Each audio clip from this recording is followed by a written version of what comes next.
The Sneeches by Dr. Seuss. A tale of an entrepreneur, the upper classes, and the lower classes, and the battle for equal rights, all on the beaches of Seussland. Now, the star-bellied Sneeches had bellies with stars. The plain-bellied Sneeches had none upon theirs.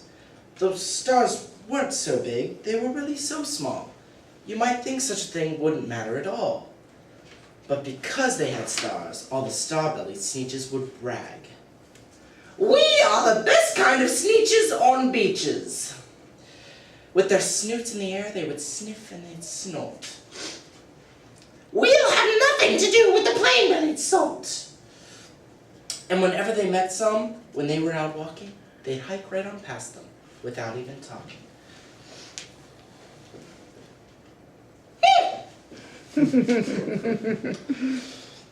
When the star-bellied children went out to play ball, could a plain belly get in the game? Not at all. You could only play if your belly had stars, and the plain-bellied children had none upon theirs. When the star-bellied Sneeches had Frankfurter roasts, or picnics, or parties, or marshmallow toasts, they never invited the plain-bellied Sneeches. They left them out cold in the dark of the beaches. They kept them away, never let them come near, and that's how they treated them, year after year. Then one day, it seems, when the plain-bellied Sneeches were moping and doping, alone on the beaches, just sitting there wishing their bellies had stars, a stranger zipped up in the strangest of cars.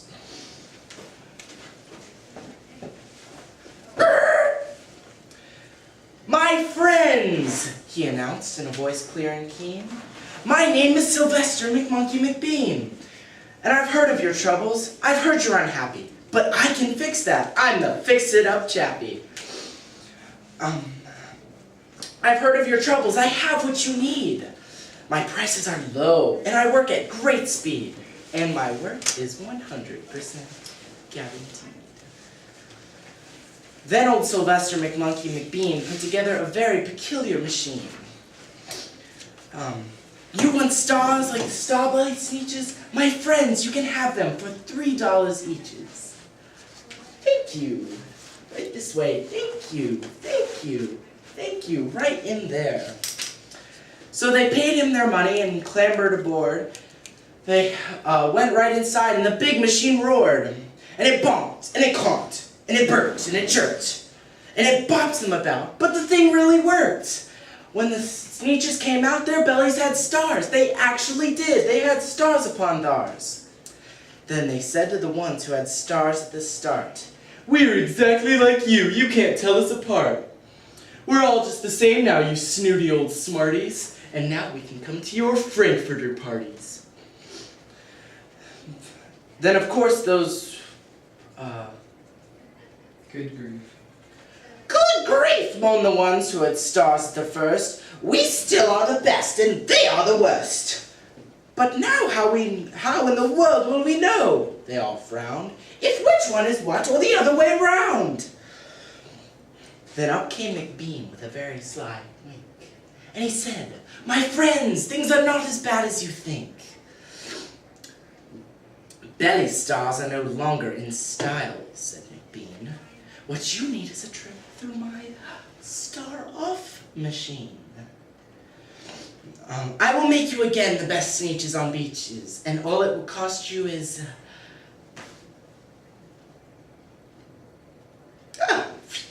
$10 eaches. Thank you, thank you, thank you, right inside, thank you, thank you." And then that machine, working very precisely, removed every star from their tummies quite nicely. Then, of course, those with stars all got frightfully mad. To be wearing a star was now frightfully bad. Then old McBean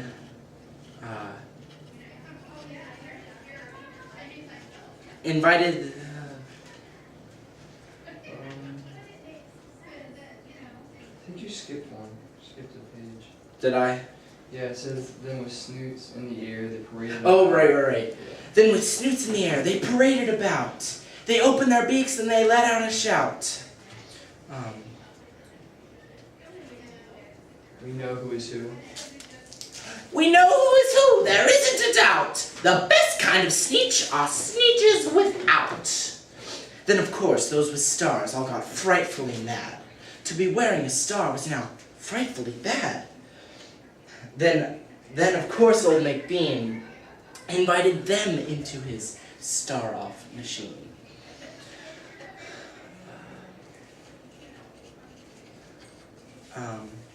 Then of course from then on. Oh, then of course from then on, as you can probably guess, things got really quite into a horrible mess. All the rest of that day on those wild screaming beaches, that fix-it-up chappie kept fixing up Sneeches. On again, off again, in again, out again, through the machines they raced round and about again. Changing their stars every minute or two, they kept paying money. They kept running through, until neither the plane or the Starbellies knew whether which one was what one, or what one was which one, or this one was that one, or what one was who. And then when every last cent of their money was spent, the fix-it-up chappie packed up and he went. And he laughed as he drove in his car up the beach. Ha! They will never learn. Nope. You can't teach a Sneech. But McBean was quite wrong. I'm quite happy to say. The Sneeches got really quite smart on that day. That day they decided that Sneeches are Sneeches, and no kind of Sneech is the best on those beaches. That day they decided to forget about stars, and whether or not they had them on theirs.